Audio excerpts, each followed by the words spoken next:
We went to the Haunted Museum, and we were stuck there for months. It felt like it. Today we're reviewing Zak Bagans' Haunted Museum. There's so much to say that I feel like I wish I had heard before we went. Yeah, this is like a watch this before you go to the Zak Bagans Haunted Museum thing. Especially if you're thinking about like traveling for it. We went because it's nearby. It's in our city, so it's like easy to go to. Still expensive though. And that's even with like we got a little local discount thing. We did. Still too expensive for what that thing is. Yeah, because that was on my radar, obviously, for reasons we can talk about later. Yeah. For a while, but it was the price that really stopped us from going. We saved it for like a special occasion. Yeah. And it was still, the special occasion wasn't ruined because of it. But it's like, if you're gonna travel for something special, definitely reconsider. Yeah, we definitely had fun. There were some good aspects of it.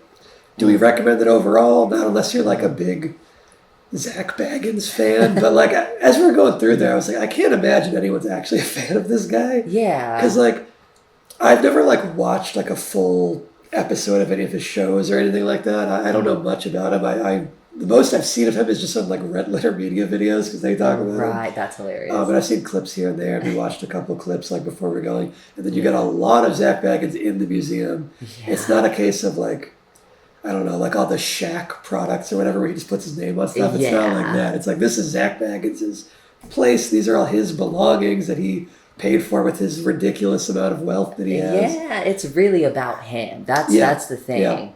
Yeah. It's really specifically about him owning it. He will not let you forget that. And it's funny because it feels like even if you did like Ghost Adventures, because I watched some of it when I was younger and everything, and I got like a kick out of it. I never believed in that kind of stuff to that, degree or whatever. But it was just like, it was fun. And, I watched the little documentary thing that he made with the demon house. The demon with 2,000 demons. Yeah. Part of that house is in the museum. Yes. Yeah. And it was one of the most disappointing parts of it because it's like they put decorations in there to make it creepier. They did. They hyped it up so much. Mm-hmm. And there's even a thing, we'll kind of circle back to the beginning of the experience in a moment, but they hyped up the demon house, like that part of the demon house is in here. They made such a big deal about it. Mm-hmm. They even did this thing where it's like a really small room and you don't go into the demon house itself. It's like on the other side of a wall. There's these big metal shutters that like drop and they go, if you're afraid, leave now. Don't look away. It's whatever. They did that a lot. They did that a lot. Yeah. But this was like the one they made the biggest deal about as far as like leave the room before the shutters drop, and like half of our group did leave the room. They did. They were people were getting freaked out, so it must be effective to the right audience, I guess. Yeah. But they dropped the shutters, and it's like, okay, it's a basement, except they put, like you said, little Halloween decorations in there. Yeah, like so obvious that they were decorations. Yeah, like plastic skeleton type shit. Mm-hmm. Yeah. Yeah, and I wanted to say too, before we get into more of the criticism and whatever, is like, I feel like a lot of people that do like Zak Bagans, if there are those people, I feel like they exist still somewhere. I don't know. And like, it's just people who like Ghost Adventures and just the idea of the paranormal. It's like, we both don't believe in that kind of stuff. Yeah. But like, it's not the, that kind of skepticism. That's why we didn't like the experience. Yeah, that really had nothing to do with it. It had nothing, and like I still have that sense of curiosity about it where I'm not gonna like completely, it's that thing where it's like, oh, technically anything could be still, it could still exist in some way, just not in a way that I've seen before. Right, and not the way that Bagans is monetizing it. Yeah, like, because I feel like a lot of people just easily dismiss, like, oh, if they don't believe in this stuff, then of course they didn't like it, but that's nothing. Yeah, I did want to say that up front. Yeah. That, like, we're both huge horror fans, so like we love like ghost movies and stuff like that, but we both don't like believe in ghosts. Yeah. So that's kind of like where we're approaching it from, but we went there to have a spooky fun time. Because like a lot of the stuff in the museum, even though it's in the Haunted Museum, a lot of it's not even haunted. A lot of it's just like serial killer stuff. Or like weird, creepy artifacts and things like that. Yeah, a lot of it's very like true crime based instead of paranormal. Yeah, and I always like anything that's paranormal, and because I've always been around like the haunted cities in America and whatever, like St. Augustine, Savannah, whatever. I always go into it going, like if there's ghosts, I want to see them. Yeah. Like, this better be, I better see something. So I'm always like, why not?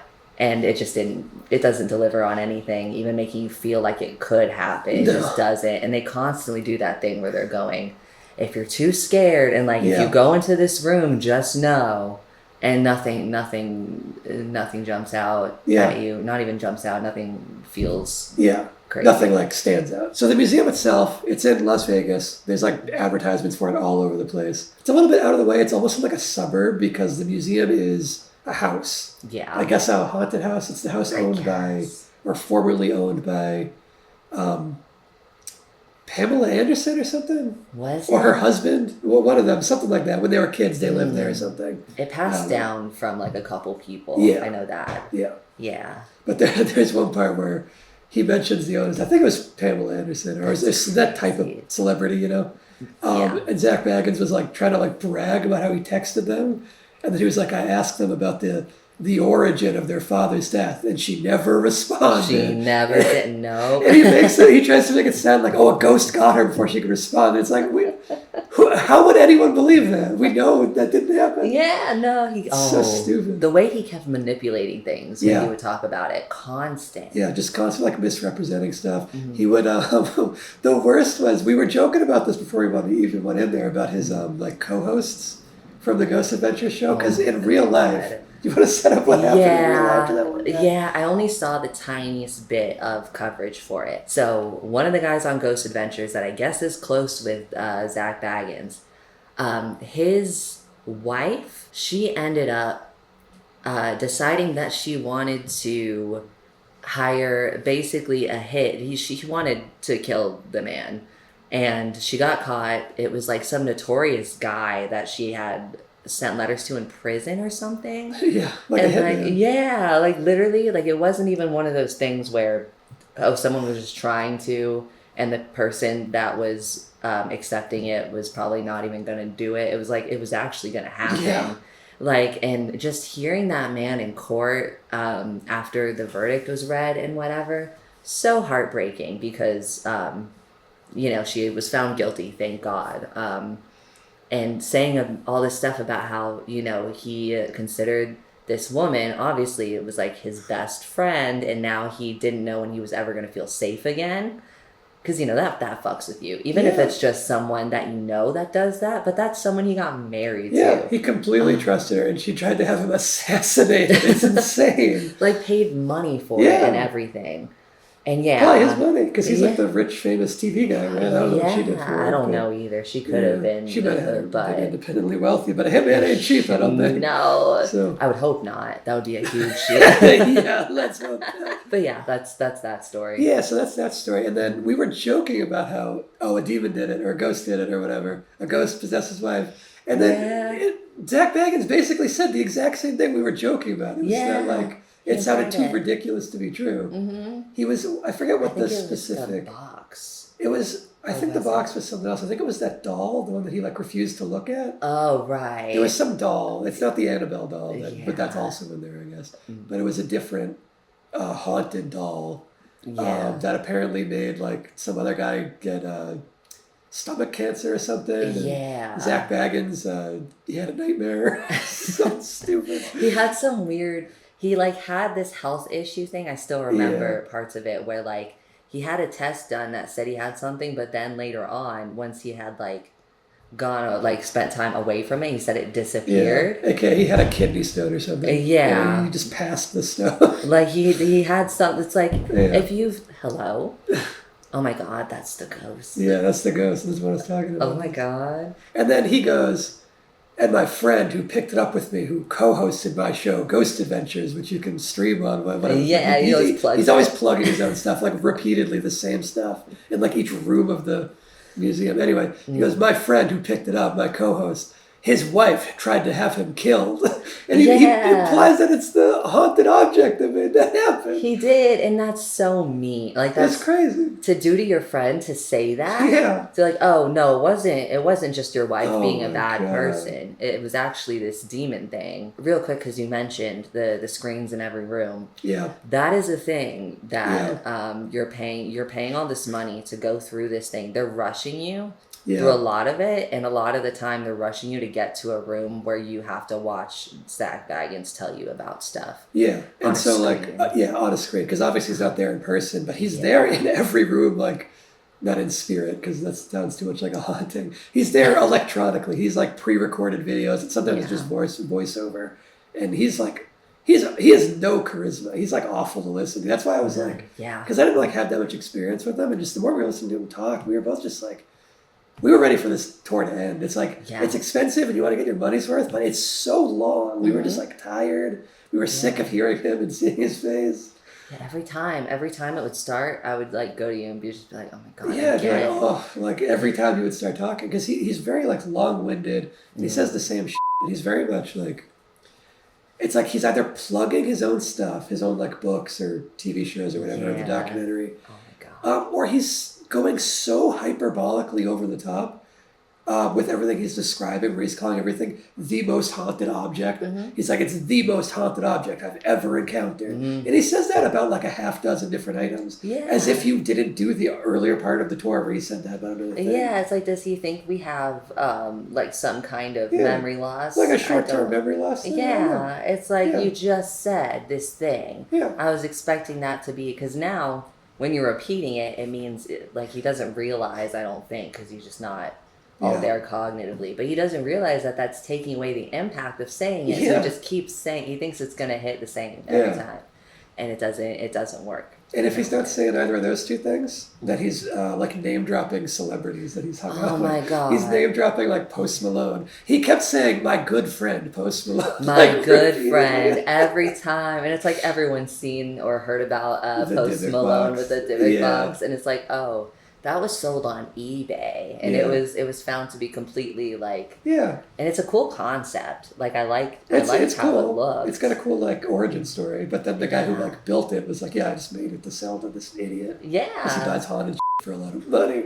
And if you go on eBay or any equivalent to eBay, and you look up like haunted item, you can see it's such a business on its own. People know how easy it is to convince people of something. Like I was showing you that one night where I was looking up all these haunted things, and it would be like, this is a very sexual demon. You have to be so careful. And it would show like a naked Barbie or something. It was a Ken doll. That's what it was. And I was like, oh my god, these people are getting freaky.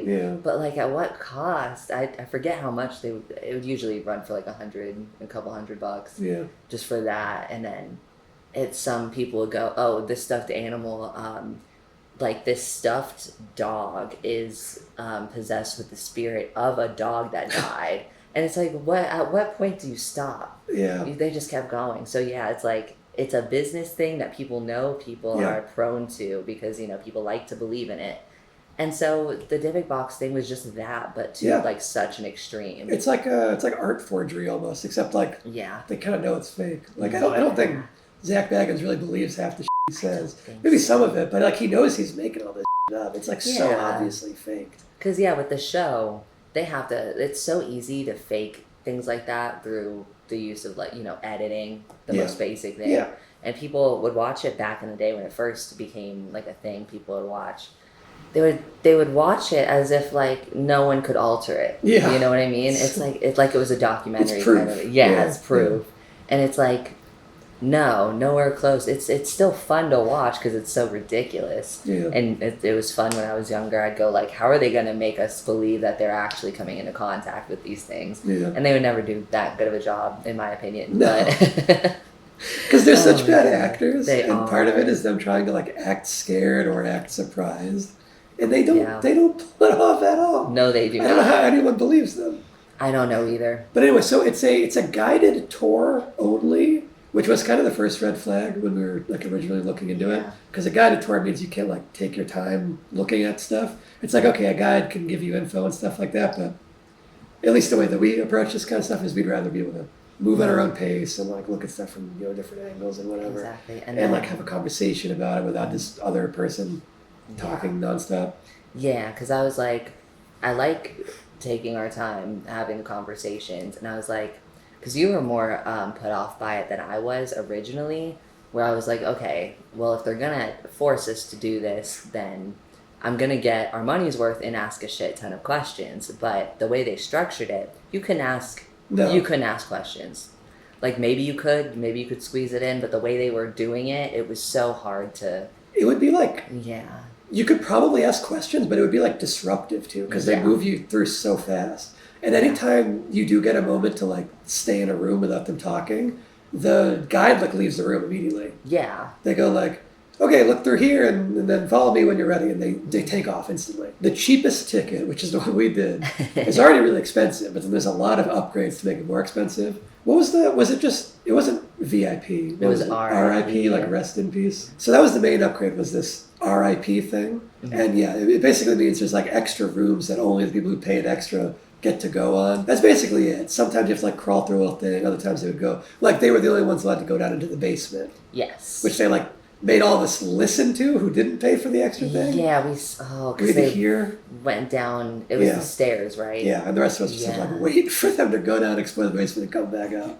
And they had like the weirdest reaction when they came back no one was up. Impressed. Yeah, it was like they weren't impressed at that, and they just didn't have anything to say. Yeah, because I think there was a spirit box down there, or whatever the thing is where it talks, like occasionally, it's like the radio frequency scanner thingy. Mm-hmm. Yeah. And they went down there and the host kept going, "Did you hear anything?" And everyone was like, "No." Like, how was it? Everything like that. And they were like, it was okay. Like that kind of deal. It was like just they had such like stagnant faces. Yeah. It was bizarre. Like they didn't want to, I feel like they were just disappointed. Yeah. They were trying not to be rude, I think. That's definitely. And then the other thing was, a lot of the people who paid for the RIP pass wouldn't do the extra stuff. Yeah. They kept like, kept happening. Not wanting to do anything. Yeah, and like some of the other things that the RIP pass people could do was, you can stand a little closer to this haunted thing and stuff like that. Mm-hmm. And they wouldn't even do it. They would be like afraid to go up or there. they would, and then they wouldn't do the interactive part. I remember anytime there was this thing where the guide would go, if you feel brave enough or whatever, if you're not scared, whatever, you can interact with this thing. And then it would be like looking into a mirror or opening a door or something.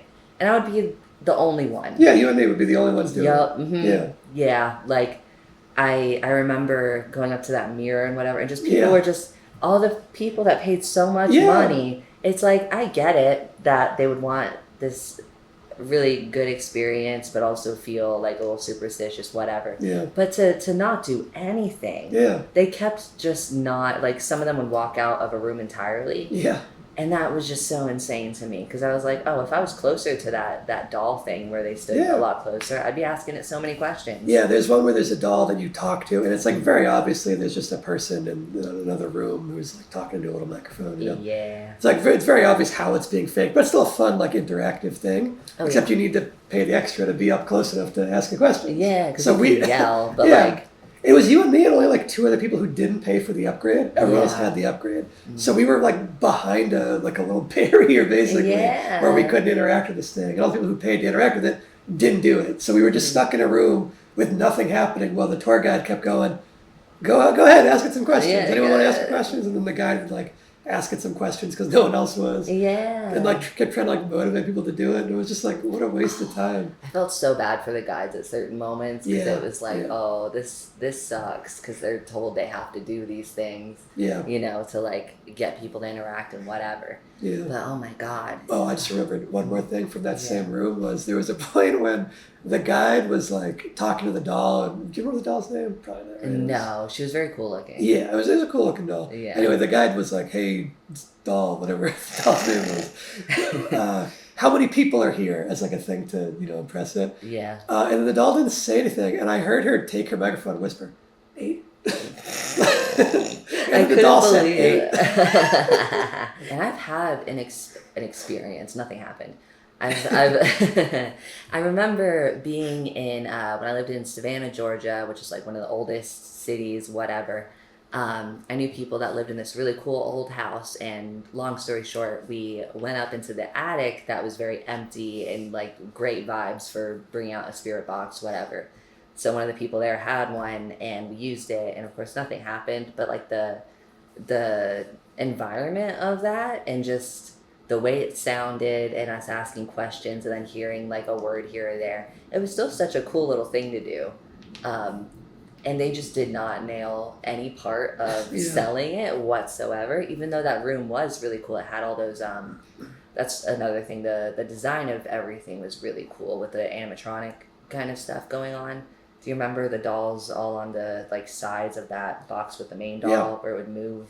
Yeah, that stuff was cool. That stuff was really cool. It was fun like a haunted house way. Yeah, which there was that one part. There's one part that's like a full-on haunted house, and for like no reason. Yeah. They don't even like try to say it's haunted. You just have to go through. It's like one big, long, kind of winding hallway where it's like a clown-themed haunted house. And I was scared. I'm not gonna lie. It was cool. That was the best part of the museum. It was like a well-done haunted house hallway. Yeah. It was well done. Because like there was stuff that would jump out at you. It was like a really tight hallway that was tough to navigate. Very dark, lots of like cool lighting and stuff. They had this one thing. It was like a fun house, yeah. They had this one thing that was like a big hole in the floor that looked like you would fall in it. But it was actually I forgot about that. Yeah, it was actually just like a screen, like a plexiglass thing. Yeah. But it was cool. It was a cool like optical illusion. Yeah, because you for a second, like your perception of things just tells you to stop. Yeah. And it was like, oh my god, that was the best part. Because I was holding on to you like my life depended on it. That was definitely the highlight of the whole museum. Yeah. And it was short. It was like, a brief stretch.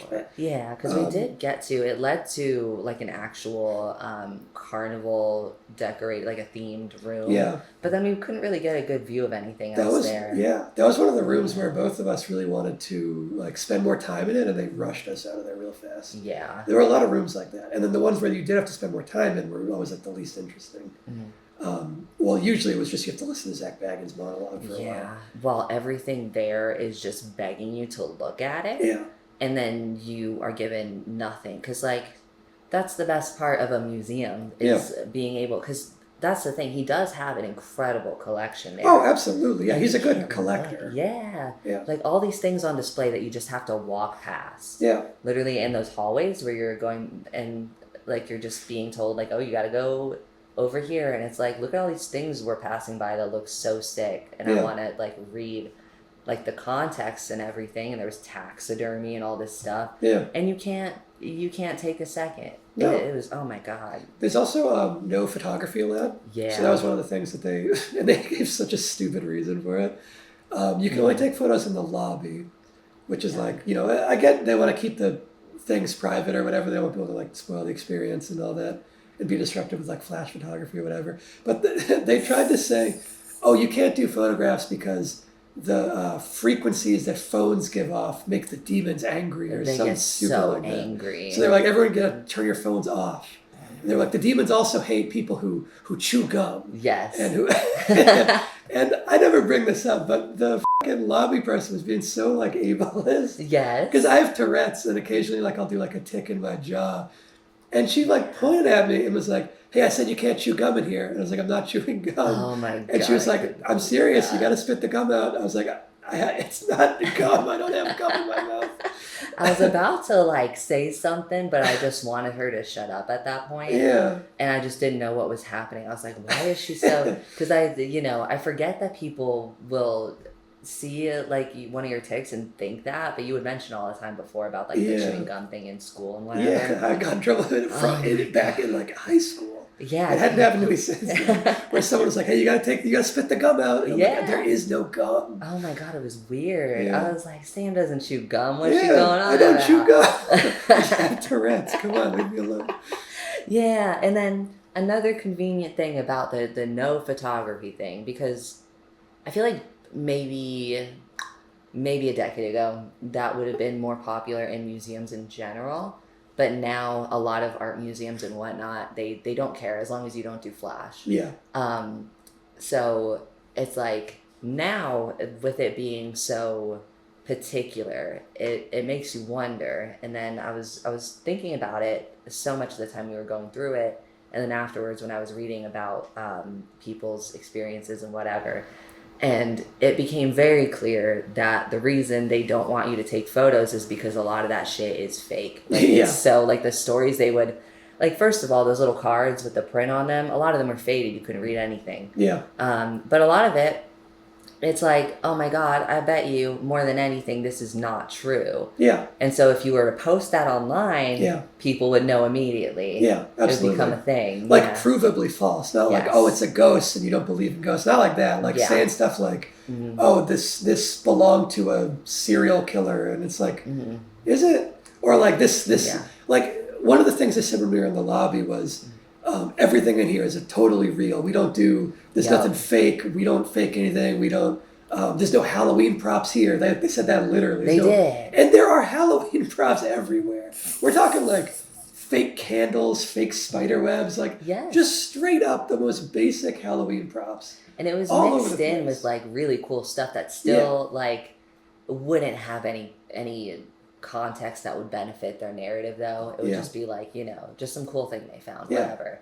But yeah, they were mixing all that in with the cooler stuff, and then on top of that, the actual like stuff they had on display. I remember one big one was the origin of the house itself. Oh yeah. Where it was just like people were bringing up all these like historical documents and whatever about the house and everything, and just providing a timeline and all this stuff. And it was like, oh yeah, he was lying. A lot of the stuff in the true crime area, I could tell a lot of it was real because I've been to another like true crime kind of deal. Yeah. So a lot of it lined up with the stuff I had seen before that was set up by much more reliable and trustworthy people. That weren't into sensationalizing anything. Yeah. And because it's so sensationalized. Which it's like with the ghosts, it's one thing, but for the true crime stuff, it gets so gross. It's like so bad. Like we like true crime. We watch true crime documentaries all the fucking time. Literally all the time. And the way Zak Bagans arranges it and talks about it in his like pre-recorded videos and stuff, it's like the absolute trashiest, most bad taste way you can look at true crime. Mm-hmm. Yeah, because there's that huge debate that's been happening ever since the emergence and popularity of true crime being such a huge genre that a lot of streaming companies have dumped a lot of money into. The Netflixification of serial killers and all that. Mm-hmm. Following like the TikTok and podcast stuff where it's like, oh, join me for putting on makeup and like all this stuff, whatever. Let's talk about someone who was actually murdered. Because at first I was like, okay, I kind of expected this, but then it got to that point with the woman's head, which I don't know if you want to talk about yet. Yeah, that was... that made me really mad. Do you remember who we were told? Because it was a story about some woman who got decapitated. Who was the killer for that? So they had a recreation of like some bar where a lot of like murder happened and stuff. Yeah. And then you're in like the bar, and then they go, oh, and then in the shed around back there was a big hole where he chopped a woman's head off and he threw the head down the hole or whatever, or down a well, I think, but it was like a big hole. That's right, it was a well, I think. And he goes, we couldn't find that woman's head, but here's the head of a woman who was decapitated for being a witch in Scotland, and I flew it out. Yeah. And I put it here to symbolize the other woman who was decapitated. Yeah, we wanted to give you the full picture here, using a random woman's head. A real, like, mummified head. Apparently, like, it's one of those things where I still, like, I at first went, there's no way that it's a real head. Because they had the shrunken heads, I've seen those, like, those could have been real. But with that, it's like, I thought it wouldn't be real. Then we walk in, and it was very hard to tell if it was real or not. I think it was real. Partly because that. Yeah, and I think if he was going to fake it, he would have just said it was the actual woman of the story who died. Because it doesn't make any sense. Like, this is just another reason why it's so stupid, is it's just like a random, unrelated dead woman. Yeah. That he put in place of this other dead woman. Yeah, it's like, hello. Like, first off, I guess the way he didn't, or the reason why he didn't end up putting, because he has so much money, who knows if he could have gotten the actual head, I don't know. But, like, if he did, it would have been so much more easy to debunk it, you know? Yeah, I guess so. Like, it would have been much easier, but then, like, using some woman, like, you don't know her story, you don't know anything. Like, could you imagine? Yeah, and I remember it was specifically she was killed for being a witch. Yup. It was like that kind of thing. Yeah, it was already someone who was murdered unjustly. Yeah. Had a whole life and just, like, got now a worse death. her real head is in Zak Bagans' museum, surrounded by, like, Halloween props and stuff. Yeah, it was like, you walk crazy. in and there's, like, this setup of, like, a well, but she's, like, her head's hanging above it. From, like, a rope kind of thing. Yeah. It's like, okay, like, no matter how you do it, it's not going to be respectful. But that way, like, hanging it above, that's insane. Yeah. There's no justification for it. You could even say, like, if you had gotten someone's head that was just a bad person or something, and put, like, just, like, oh, it's some guy that, I don't know, did some crime, whatever, it'd still be fucked up. But it's an innocent woman that got, it's like, I don't know where it ends, because after that, I was just like, there's he is no monetizing reason. it. Yeah, there's no reason for it. It's the worst kind of, profit motive. Yeah, and the whole thing is such a profit grab, such a cash grab. Yeah. Because it's like, and also, like, we were talking about the RIP upgrade thing, which is, like, pricey, and it's per person, obviously. It was like it almost, like, doubled the price. Like, almost. Not quite, it was a little less. And they push it so hard, like, repeatedly when we're in the lobby. They would not stop. And, like, when they heard that we didn't have it, and the people, they kept, like, telling us directly, like, you sure you don't want to do it? It's only an extra, whatever it was, $25, $35 or whatever. Yeah, it was like per 30 person. something. Yeah. They're like, it's only this, and you get all this extra stuff. And it's like, I know it's not the staff's fault. Like, yeah, they were being told they had to. Yeah, they're being, like, forced to. Or it's like a commission-based thing where they make a little bonus. One or the other. I mean, either way, it's not their fault because they're incentivized to. Yeah. But they push it so hard, and there's, like, hard selling, like a sleazy car salesman or whatever, like that kind of energy. And that's not even the only, like, there are even more expensive packages. There's a way where, like, the only way to do it where it's not a guided tour is to pay this, like, obscene amount of extra money. Yeah. And then there's another expensive version where you do it with all the lights off and your flashlights. Yeah, at night. And then, like, overnight. It's like an overnight, like, starts at midnight and goes whatever. And then there's another one where you're allowed to bring in your own ghost hunting equipment and do whatever. That's right. Yeah. Yeah. So there's, like, all these more expensive versions, and there's, not to mention the whole gift shop at the end, which is just.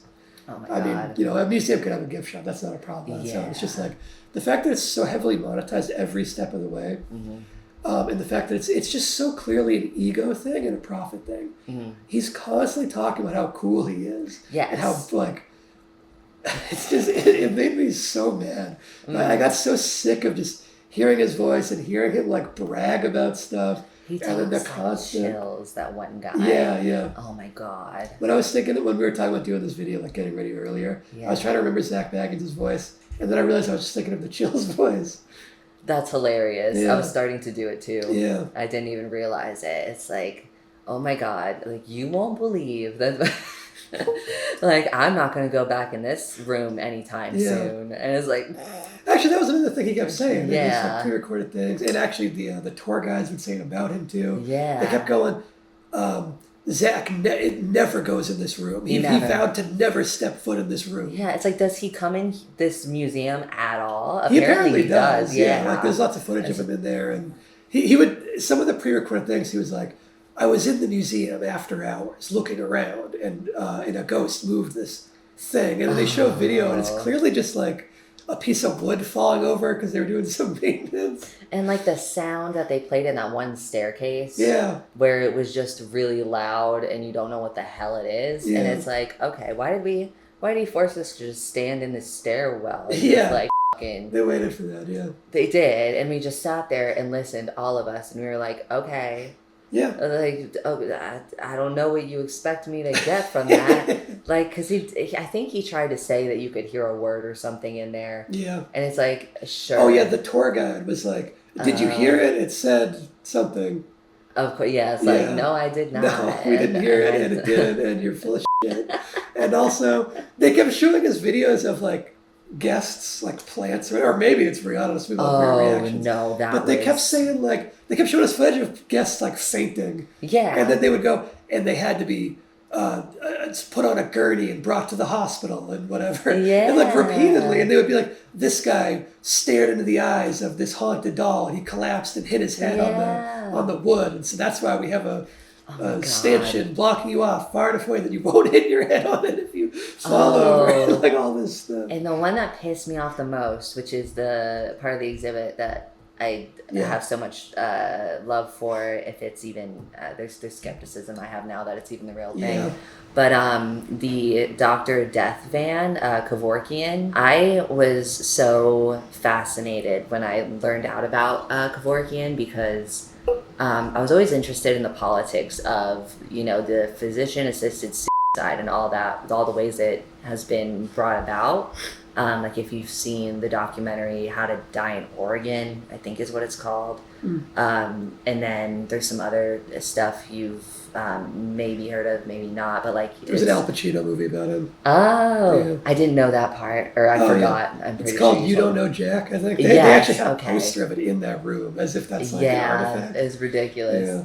But I thought he was so fascinating because he would put his whole life on the line to use his van and make people a space to die comfortably in if they had some kind of chronic illness that was like guaranteed to make them suffer until they died. Yeah. And he would get because I have multiple sclerosis, and I'm pretty sure the first person, if not like some of the first people that asked him for assistance were people with multiple sclerosis. So like I was just so drawn into that story because God forbid I was born a little earlier and would have missed treatment. That would have been me.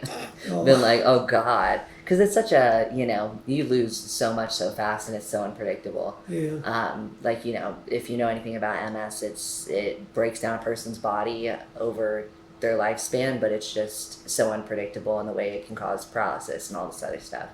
So he would do that for people. He went to jail. He got arrested.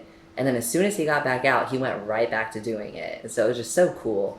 And I found out that they had his van there and all this stuff. And I was like, oh, I gotta be in the presence of that thing because that's so special. Like that really is such an insane thing to have in a room where you can get that close to it.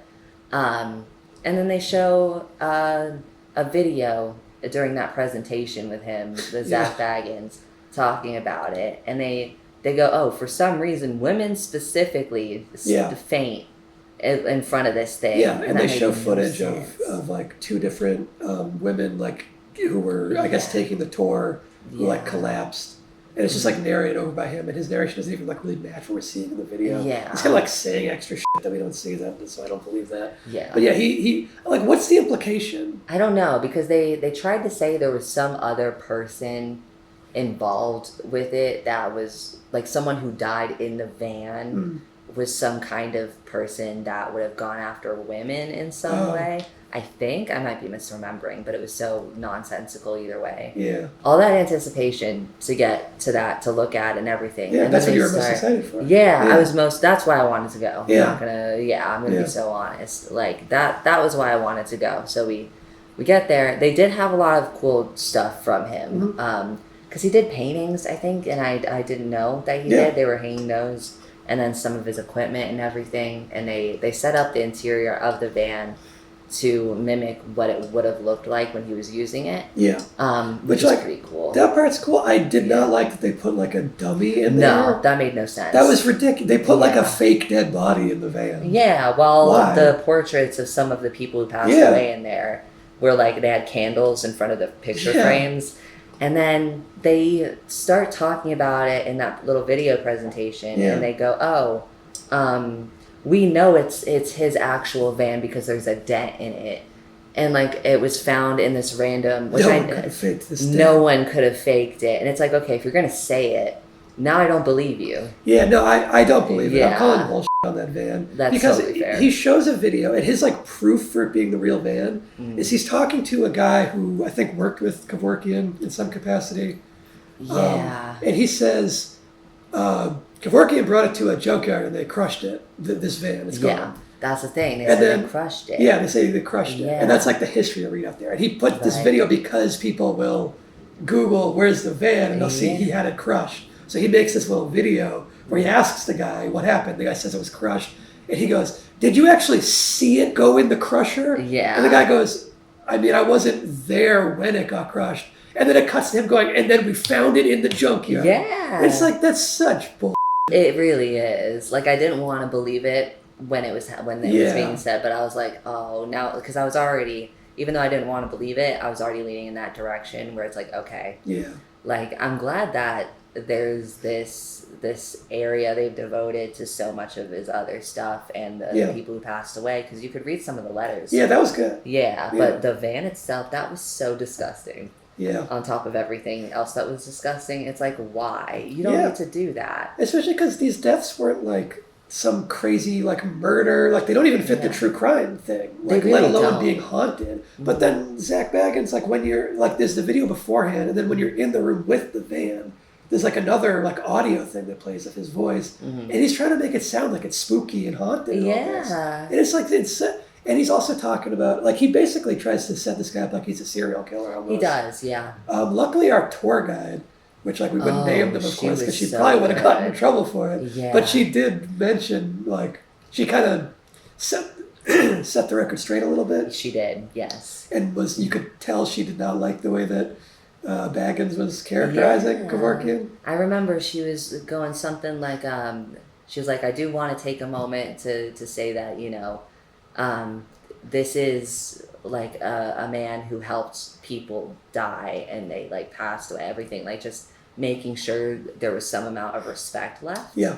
And I was like that's cool. I'm glad because the people that worked there, when they weren't just sticking to the script and whatever, they were really cool. Yeah. None of this is their fault. Yeah, no. It's purely on like just Baggins and how it's set up. Yeah. Absolutely. Because like, oh my God. Just if someone would have told me, oh, that the van, it's a recreation, but a lot of the other stuff is real. It's like, okay, cool. I get to learn more about him. And yeah, just like the way it was presented, where he just kept reinforcing this thing of like, I got this thing that is real. It's like, no, it's not real. It's it was. Anyone could fake whatever he was pointing out, that dent on the thing. Obviously. Like any movie prop department knows that. Yeah. Anyone who's ever watched a film before knows that you can put a dent in a van. But they were like, look at the shape. You can't get stupid. that. It's like, yes, you can. And also the photo they showed of the real dent was like so far away. Like they didn't have a close up, obviously. Oh my God. Because they don't want you to like actually scrutinize it. Mm-hmm. Yeah. And it really, there was one other thing I was going to bring up when you were bringing up the way he tries to set it up like he's a serial killer. Yeah. A lot of people, will talk about Kevorkian that way. Yeah. And then the one person I saw somewhere on TikTok, I think, where they were talking about the Kevorkian van and being in there and whatever, and just the nature of it. The way they framed it was so strangely manipulated because they were acknowledging that this was an assisted thing, but they were trying to make it seem like the fact that he did it in a van made him insane, even though it was the van, like him killing people in a van. Not that they asked for it or anything, and it was illegal, and he had to hide. They were asking for it. Yeah. Oh my God! It's like it's this dude who parked somewhere out of the way and killed people in his van and like all this stuff, and then tried to describe they would try to justify being in favor of it, going like, oh, these people did have terminal illnesses and whatever, so they would have died anyway. And it's like they framed it in such a way where I remember leaving a comment or something about multiple sclerosis, where I was like, this isn't a thing that you like either die immediately from, or it waits until the end of your life and then you die and like you can still live. Like it deteriorates you so much back then, like especially without the treatment, where a lot of people got to the point where they could not even talk. Like they were having that kind of thing where everything was on like lockdown. They couldn't communicate at all, but they were still alive. And it's like why are you gonna set it up like that to make it seem like it's not like as justifiable as it was? Because like that man was a saint for those people. Like you could see it in the letters that they wrote. He took such a risk to help people. He did. And they were trying to make it seem like, oh, because he wanted to do this and he put so much on the line, that means he was a freak, actually. He just really wanted to kill people in his van. It's like, okay, sure. Okay, so there's one like nautical themed room. Yeah. It's about like boat deaths for some reason. And this is the one that made me the angriest. I think you probably got mad at stuff like the head. Pissed. Yeah. But we both got mad at this. Yeah, this was just like uniquely infuriating to me. God. You go in this room and there's like the Titanic, and they're acting like it's like haunted or whatever. I mean, whatever. I don't care. That was so strange. I don't care about the Titanic. The one that pissed me off was they had this whole Natalie Wood exhibit. There were like a few different things that were annoying about it, but Natalie Wood is this old actor who like died at sea, fell overboard on a boat, right? Yeah, or maybe I guess got murdered by her husband who was on the boat. Yeah, I didn't know anything about it before you told me about it. Yeah, before the video, I guess. Yeah, the thing. Mm-hmm. And they did this thing where they're trying to make it like, oh, she's a ghost haunting the boat or something, because they talked to the guy who owned the boat, who wasn't her husband, it was like a friend. And they're acting like he's been haunted by her ever since. They were acting like he was the husband. Yeah, in a way. Well, they like a sentimentality, something like that. Yeah, like her ghost latched onto him for some reason. Yeah, and that he was like really close to her and all this. But he does this like Zoom call with Zak Bagans, where like he has like all his books are on the floor, and he goes, "Right before you called, my bookcase collapsed." Yeah, and it was Zak one of Bagans those is like, "That was a ghost, right?" The guy goes, "Of course it was a ghost. Of course it was her. It was definitely her. It was Natalie. It was Natalie, because like nothing like that has ever happened. There's no way. Yeah. It was like clothes and books and everything. Yeah. It was like one of those cheap looking wardrobe things that could so easily fall. I'm pretty sure. Yeah, absolutely. It's the ones that specifically come with the little wall anchor and a strap because you're supposed to screw them into the wall. And the guy's like still on a houseboat. So it's like you got a rickety ass bookshelf on a boat on water. Of course your bookshelf's gonna fall over. And that's like not even considering that he just knocked it over because he was gonna do a Zoom call with Zak Bagans, like on purpose. Because he was already working himself up emotionally, not even in a way that felt, because it's a sensitive subject. So but like the way he was talking about it felt so disingenuous. Absolutely. It was so bizarre. And I couldn't even put my finger on it because it was before you told me more of the details that was missing from everything. It just felt so bizarre because they were like, at that point, it was at the end of the tour for the most part. Yeah, it was pretty close to the end. Yeah, so like in the beginning, I had faith that it wouldn't be so on the nose, like disingenuous, whatever. And by that point, I expected it, and it was still insulting. Yeah. So it was just like, I don't know, because I was remembering how tired our legs were. Yeah, we were tired at this point. Because it's so long, and that's without even it's letting like hours. you. Yeah, it's like 3 hours. It's like almost. 3 hours. Yeah. Oh my god, and that's without even letting you look around that much. Yeah. So it's like, could you imagine? It's like so much of it is wasted listening to Zak Bagans. Oh, and that reminded me, I wanted to mention that. One other thing with the RIP pass that you pay so much extra for, the like extra rooms they got to go in were so short. They were tiny. A lot of times it was like the whole group's in a room and the tour guide goes, okay, the RIP pass holders are going to go through this door, everyone else is going to go out this other door, and we'll meet back in the hallway. And usually by the time we walked into the hallway, the RIP people were already coming out of the other room. They were. It was like they just like walked through and came right. There was like, I don't know if they just like weren't interested in what was in there, or if it was really that brief. But going back to the Natalie Wood thing, the thing that really pissed me off the most was on the wall next to like the parts of the boat or whatever. There was a life preserver on the wall, and a little plaque that said, "This life preserver wasn't on board, but if it was, maybe it would have helped her survive." I remember I was the one, I think, that pointed it out to you. Yeah. I think. And I just I was trying to process it, and then your reaction to it, I couldn't believe it. Yeah. I was like, what the hell? Because I was still trying to comprehend everything. Yeah.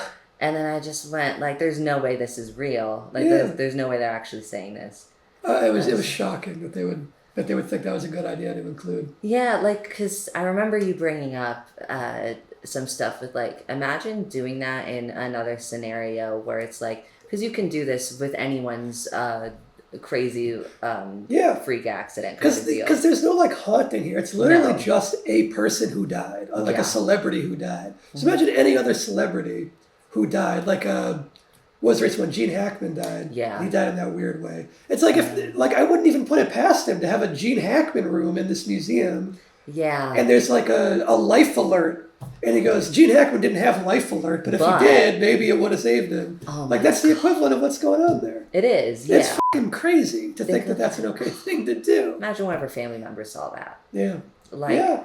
Oh, that's insane. I couldn't imagine. Like, imagine losing someone and then you go to see something that's maybe commemorating something, and then you're reminded that, oh, something could have saved this person. Yeah. And that really, like, the fact of, like, bringing up, oh, imagine you knew this person. Plus, there's so many exhibits in here, like all the Jack Kevorkian stuff. Yes. Imagine you're related to one of the people that he helped. Yeah. And you go in there and you hear him framing it like this guy was a serial killer or something. Mm-hmm. It's so crazy. Yeah, no, because it's already crazy enough to go into that with an illness that he would have been in support of helping back then.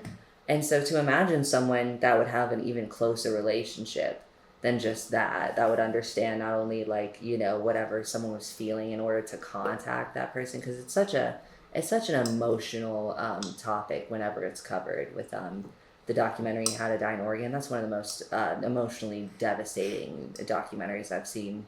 Like maybe right below Dear Zachary, honestly, because it's they keep you in the room as someone's dying. You see the whole thing, and they got consent to like sit there with people, and when they take the medication, and whether or not they wanted their family members to be in the room, and all this stuff, and it's like.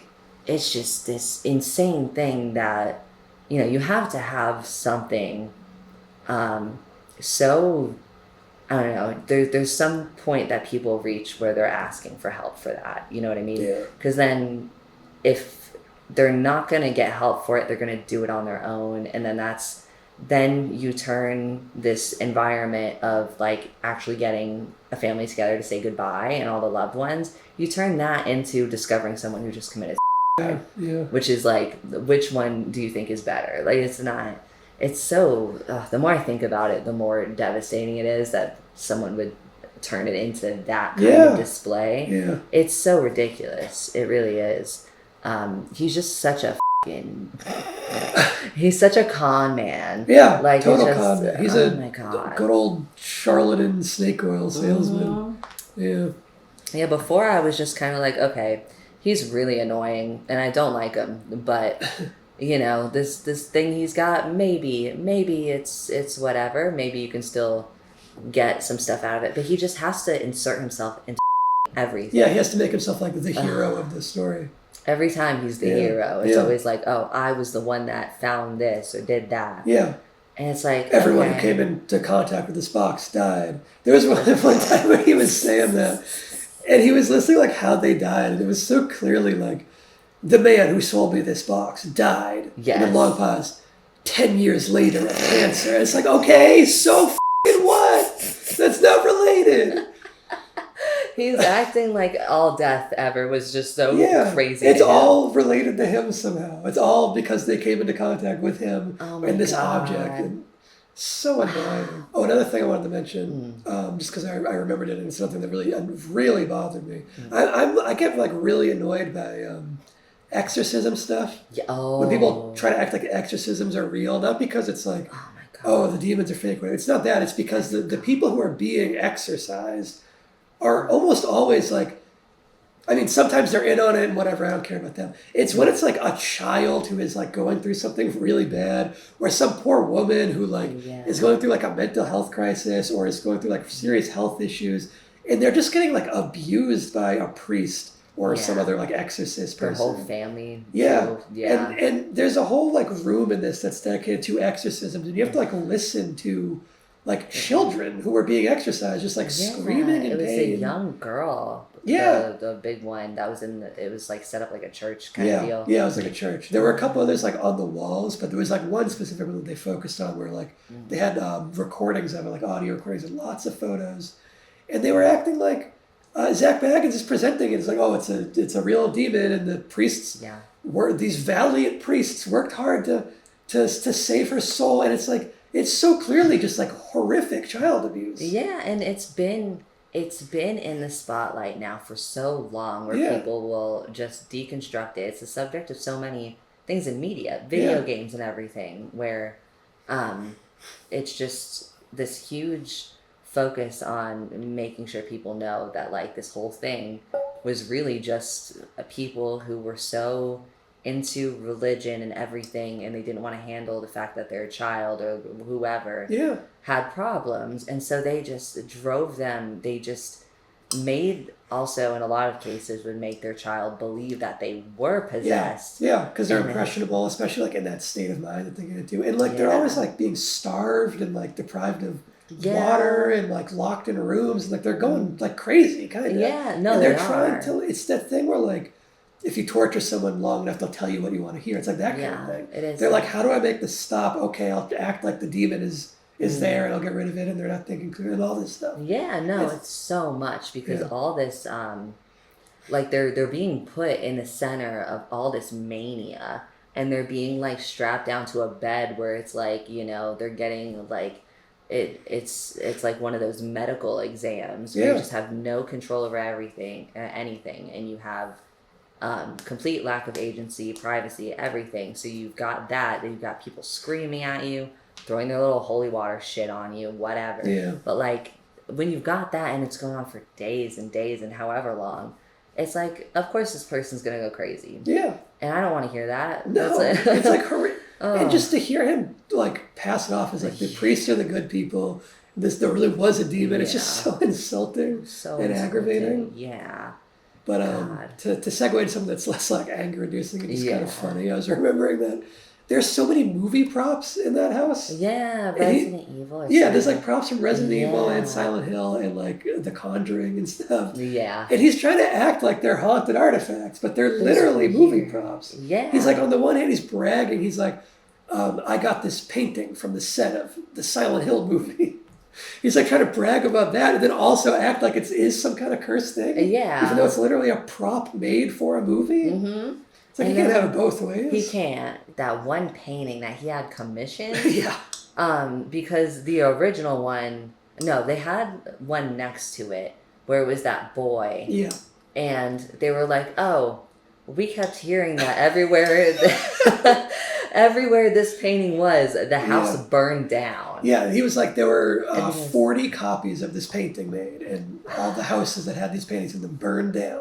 And here's one of them. And it's like, okay, why isn't the museum burned down? Yeah, and he was like, oh, this lighting we've put on it, if you noticed, it's giving acknowledgement, because it was a red light or something. Yeah, he put a red light on it to symbolize the fire. And it must have calmed down the whatever it tricked the painting. It went, oh, it's red, I must be on fire. I must be. Yeah. And then and then there was another thing next to it where there was a painting being described. I forget what it was, but I remember being familiar with it in some way. Yeah, the tour guide was telling a story about how there's this painting that exists that had some crazy backstory. Yeah. And that the original was lost, so Zak asked the guy to make it another one. Yeah, and it was like, it wasn't even a recreation. No, it was like like a sequel painting. It was like there's an Easter egg of it within the painting. Yeah, that's what it was. And it's like, hello, like why? Why do I care? You paid a guy. Yeah. And it was like some talented artist, I guess. I didn't really like the painting, so I don't know. Was it the same guy that ended up doing the sculptures, or was that? That was a different one. Okay, the sculptures were really cool. Oh, they were fantastic. And it's another thing that was in such bad taste, the way that they talked about that artist. Because that artist made such cool stuff. There's a lot of sculptures from this one artist. I don't know the name, but and then that artist committed, which I guess I can't say in a YouTube video now. I have to bleep it or whatever. It's they unalived themselves. Yeah. It's so stupid that you have to do that. Yeah. But anyway, the artist did that, and it's like, okay, Zak likes the art. They want to acknowledge that this guy did this unalive. Yeah.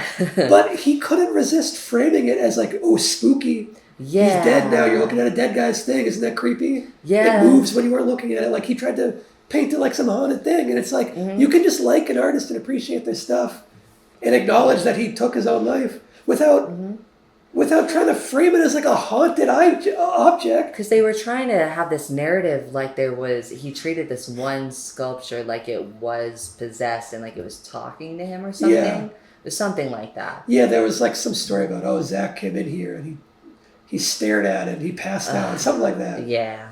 Yeah. It was like, oh, it gave him a funny feeling. And it's another one where he's like, and then he vowed to never look at it again. He'll only come in this room when we put a tarp over it or some stupid. Yeah, obviously he was going through a lot. Yeah. Like, you shouldn't base it entirely around that. Yeah. It's, because I would have rather learned more about who he was as a person. Exactly. And just, like, what he lived through and more of his, like, artistic experience, anything. But they wanted to focus on that part of it more. Yeah. It was so disrespectful. But yeah, right after we were waiting in the lobby, and everyone had gotten their tickets, everyone was ready to go. Turned off the cell phones. Yeah, turned off the cell phones. We all put our hand up or something. Oh yeah, we had to take an oath. Yeah, I forgot about that. We had to say stuff about like not suing them if anything happened. Yeah. And it's like, okay, sure, whatever. And then and then after just constantly saying, like, buy this extra ticket thing, do it now. And it's like, no, we're not going to do that because you already have, it's so expensive anyway. They go, okay, we're going to start, but first, does anyone have $1? Does anyone have $1 to give to the Zoltron? The Zak Bagans Zoltar machine. Yeah. Custom made with his face and voice in it. Yeah. Everything. The whole way it was branded and everything. It was just him. It was, yeah. It's like, why do I need this man to give me anything? Like, we're already here inside the museum. Yeah. He's giving me what I want. Yeah, why would we need to give it $1? Yeah, there's no reason. No. And so no one wanted to get, there's just crickets, like you said before, like just crickets.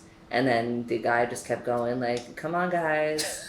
We can't go. We can't go until you give him $1. You got to give him $1. We can't move on until someone puts $1 in the Zak Bagans Zoltar machine. Like, you gotta do it. He needs $1. No one controls it except him. Like, something bad's gonna happen. It's so stupid. It was ridiculous. And then once someone finally did, God bless their heart, I guess. Yeah. I don't even know what the hell the purpose was. It was just Zak Bagans said some from the machine. Right. I don't even remember what he said. I don't remember anything either. Important. No, it was just so unnecessary. Yeah. And no one wanted to do it. No one wanted. Even though like people who paid extra were supposedly fans of his. I guess. Yeah, I guess. Yeah. And it's like, there was also that one part where a guide asked, like, who here is a fan of Zak Bagans? And crickets again. Crickets again. Like, literally no one at this period in time was there for him. Because I did see people online, I would see videos of people who were very obviously having a parasocial relationship with him, and I was like, that's insane and scary. Like, please. Because they'd be really young, of course. Because he wants a paranormal relationship with his fans. Oh, no. This was the most haunted person I've ever met. They were so possessed. Yeah. So possessed they were. I had to do it. And then now they're here. Yeah. And it's like, I put them in this glass case. But I forgot to put in air holes. Yeah, sorry. Now they're dead. There was a death inside the museum. A death? Oh, one of he would many. love that. He would love it. If someone taking the tour had a heart attack and died, he would love it. It would be everywhere. He would milk that story forever. The prices would go up. Yeah. They would get so much press and like little stories they would get. It's so scary and so haunted that it stopped this person's heart. Yes. Because he already shows videos of people like fainting. I think they're probably just actors. I think they are too. There were so many different videos of that though, shown at different points of the tour. It was way too many to count. Like when you're going through all of that, and then another thing where it's like, okay, suppose that one or two weren't staged. People were bringing up how the temperatures kept fluctuating. Yeah. And they were using one of those like smell things, the scent. They were like pumping those rooms full of it. Really aggressive. Like so. That and all the fog too. Yes. Like the fog machines. Every room is like full of fog. Yeah. Some more than others, and it tastes like you taste the air. It tastes awful. Yeah. And it gives you like extreme dry mouth. This fog. Yeah, and then they won't let you get water half the time. There was like one spot to get water, and we couldn't find it. Yeah, we couldn't. We couldn't find it. They were like, "Here's the." I saw it when we were like leaving the room. I went, "Oh, there's the water." Yeah. Because I was like looking before, and it was like tucked away in a little. Oh my god. Corner. Yeah, it's like for 3 hours you're walking. Like already because they didn't have good seating. Whenever we would have to like. There was like one. I remember a single spot to sit down on the entire tour. Yeah. like one single, and even then it was kind of like uncomfortable. Yeah, we had to watch a video of his demon house documentary while we sat. Yeah, which was only like the short. And it's like, I saw that documentary. It's fun. I don't. It's not anything to make people sit down and watch anything about. Yeah. But it's like, it's a house. Like, I don't know. There's nothing crazy seeing it out of context or in context. Like, it just is whatever. Yeah. It was just something to laugh at because it's like the absurdity of 2,000 demons. Yeah. And just the idea of him going, yeah, I'm going to buy this house and now I'm going to destroy it because it's so evil. Yeah, he tore it down. Yeah, right. except for the part that's in the museum. Yes, yeah, he had to save one part of it.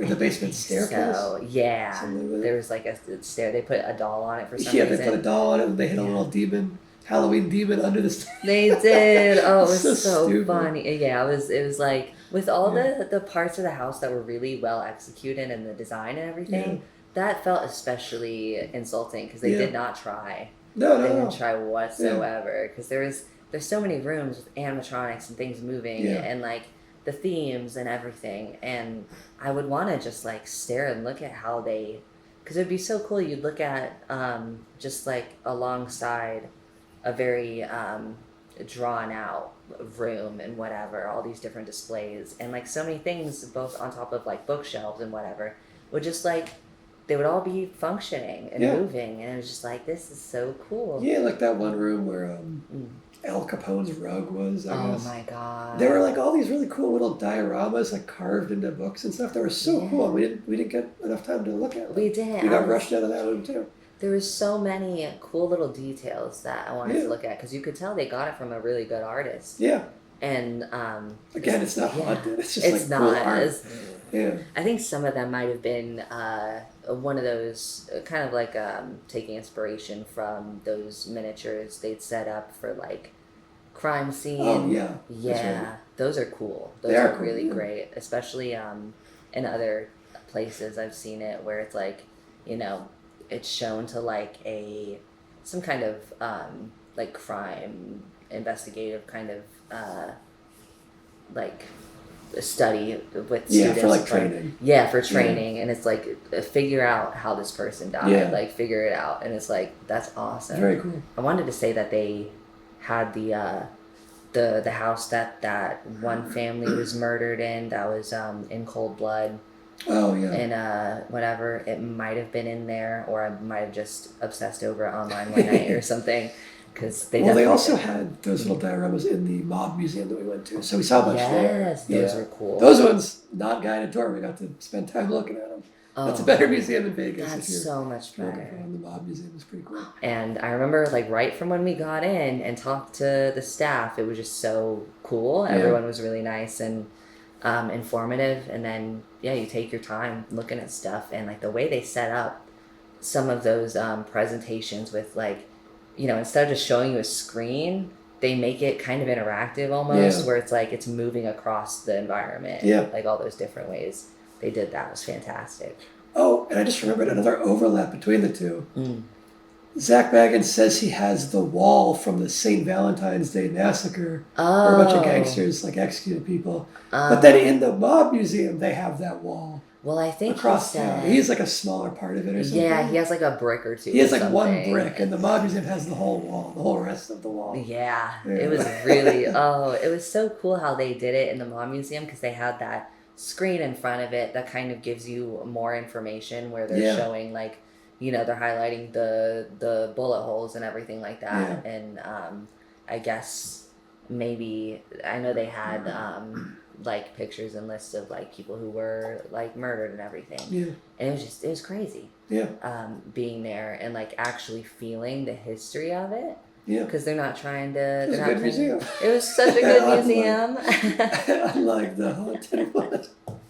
It's so, oh my God. I always keep thinking about that one I would tell you about from Savannah with the true crime. And it was such a smaller scale, like completely, because, Zak Bagans has so much money. And these people that set up Graveface in Savannah, I want to plug them real hard. It's a couple that runs it, where they started with a record shop, and then they kind of had a little oddity part of it that like branched into it. And the guy who I guess ever since he was younger, he had this fascination with certain cases. Like I think John Wayne Gacy was a big one. And he would do that work of reaching out to family members. And I think he might have had contact with John Wayne Gacy while he was still alive. Oh, wow. Like the letters and everything.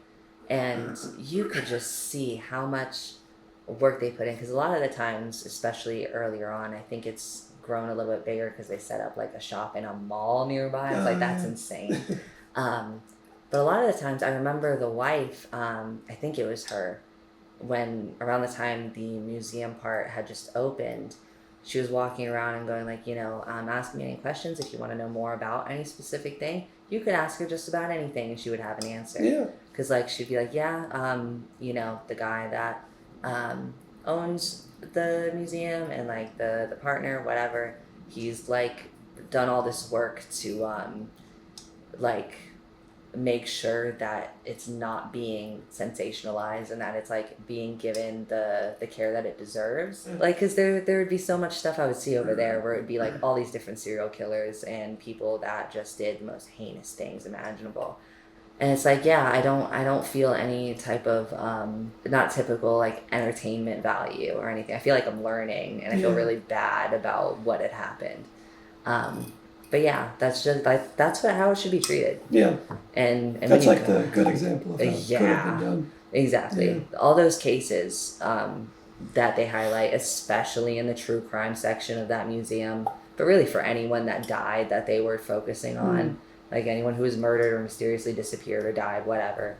It's just like all of it. None of it gave them respect at all. Yeah. It was that was so disappointing. Yeah. And like I still had so much like just being there with you and sharing that feeling, going through it. Yeah. It made it like I didn't regret it, Yeah, we still had a good time. Yeah. But like in spite of the museum. In spite of it. But then no one in there apparently was a fan of Zak Bagans. So I feel like we were probably not alone in going like, will this guy hurry up and shut up so we can look at the museum that we spent so much time thinking about? Yeah. But no, because like so much work was put into that from every other person involved but him. And it really was just him. Like, it's all about him. Oh, it was just about him. Like, I've never been so convinced of someone's ego being out their ass. It was crazy ego. He's like on like the Weekend level of ego. Mm-hmm. If anyone is wanting to go, I think it's good to go in knowing you're gonna be very bored at multiple moments, but there is still a lot to see there. You might just have to get rushed by it. Yeah. There's worthwhile stuff. There is. Tucked away in there. Mm-hmm. Yeah. But the overall experience. Not one we can recommend. One that we find a little bit disgusting. A little bit distasteful. Yeah. But we'll conclude by I'll show you the most haunted object I've ever encountered. No way. No, don't touch it. Don't touch it. It just did that. Oh the my ghost God, in this thing just made the tea spill out of your cup.